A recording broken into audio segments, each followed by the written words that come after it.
First, Hills, Like White Elephants by Ernest Hemingway. The hills across the valley of the Ebro were long and white. On this side there was no shade and no trees, and the station was between two lines of rails in the sun.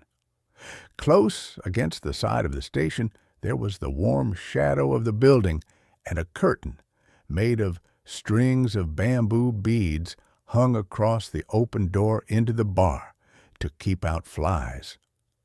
The American and the girl with him sat at a table in the shade outside the building. It was very hot, and the express from Barcelona would come in 40 minutes. It stopped at this junction for 2 minutes and went on to Madrid. What should we drink? The girl asked. She had taken off her hat and put it on the table. It's pretty hot, The man said. Let's drink beer. Dos cervezas. The man said into the curtain. Big ones. A woman asked from the doorway. Yes, 2 big ones. The woman brought 2 glasses of beer and 2 felt pads. She put the felt pads and the beer glasses on the table and looked at the man and the girl. The girl was looking off at the line of hills. They were white in the sun, and the country was brown and dry. They look like white elephants, she said. I've never seen one. The man drank his beer. No, you wouldn't have. I might have. The man said. Just because you say I wouldn't have doesn't prove anything. The girl looked at the bead curtain. They've painted something on it, she said. What does it say? Anis del Toro. It's a drink. Could we try it? The man called. Listen. Through the curtain, the woman came out from the bar. 4 reales. We want 2 Anis del Toro. With water? Do you want it with water? I don't know. The girl said. Is it good with water? It's all right. You want them with water? Asked the woman. Yes, with water. It tastes like licorice, and The girl said, and put the glass down. That's the way with everything. yes, Said the girl.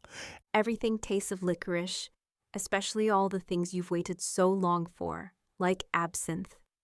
Oh, cut it out. You started it, and The girl said. I was being amused. I was having a fine time. Well, let's try and have a fine time.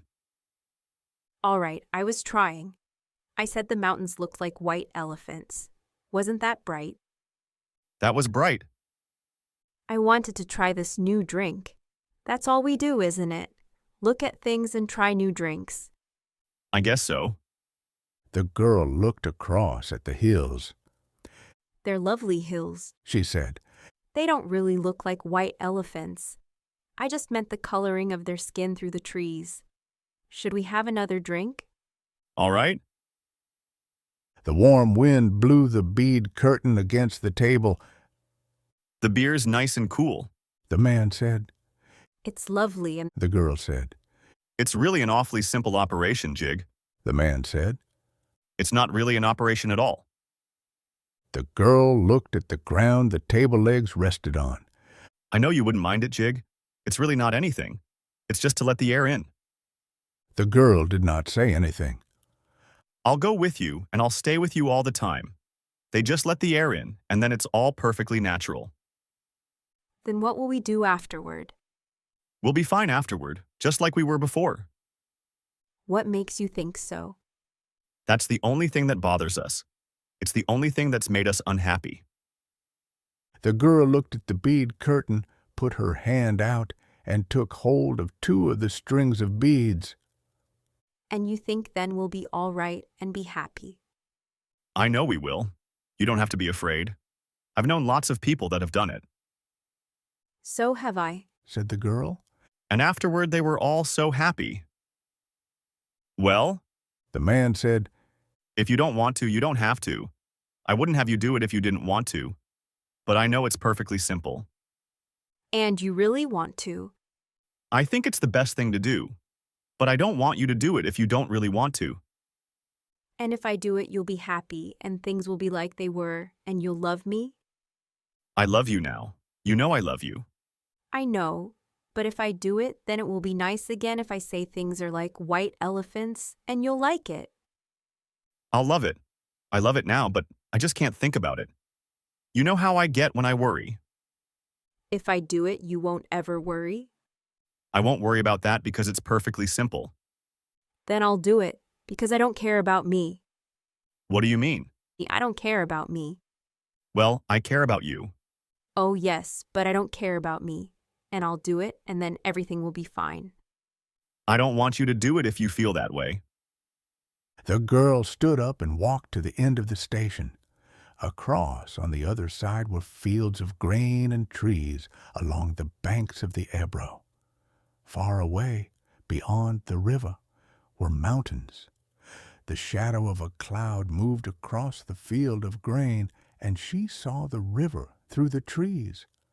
And we could have all this, She said, and we could have everything, and every day we make it more impossible. What did you say? I said we could have everything. We can have everything. No, we can't. We can have the whole world. No, we can't. We can go everywhere. No, we can't. It isn't ours anymore. It's ours. No, it isn't. And once they take it away, you never get it back. But they haven't taken it away. We'll wait and see. Come on back in the shade. he said. You mustn't feel that way. I don't feel any way. The girl said, I just know things. I don't want you to do anything that you don't want to do. Nor that isn't good for me. she said. I know. Could we have another beer? All right, but you've got to realize I realize it. The girl said. Can't we maybe stop talking? They sat down at the table, and the girl looked across at the hills on the dry side of the valley, and the man looked at her and at the table. you've got to realize He said, that I don't want you to do it if you don't want to. I'm perfectly willing to go through with it if it means anything to you. Doesn't it mean anything to you? We could get along. Of course it does, but I don't want anybody but you. I don't want anyone else. And I know it's perfectly simple. Yes, you know it's perfectly simple. It's all right for you to say that, but I do know it. Would you do something for me now? I'd do anything for you. Would you please stop talking? He did not say anything, but looked at the bags against the wall of the station. There were labels on them from all the hotels where they had spent nights. But I don't want you to. He said, I don't care anything about it. I'll scream at the girl said. The woman came out through the curtains with 2 glasses of beer and put them down on the damp felt pads. The train comes in 5 minutes. She said, What did she say, Opa? asked the girl. That the train is coming in 5 minutes. The girl smiled brightly at the woman to thank her. I'd better take the bags over to the other side of the station. The man said. She smiled at him. All right. Then come back and we'll finish the beer. He picked up the 2 heavy bags and carried them around the station to the other tracks. He looked up the tracks, but could not see the train. Coming back, he walked through the barroom, where people waiting for the train were drinking. He drank an anise at the bar and looked at the people. They were all waiting reasonably for the train. He went out through the bead curtain. She was sitting at the table and smiled at him. Do you feel better? He asked. I feel fine. She said. There's nothing wrong with me. I feel fine.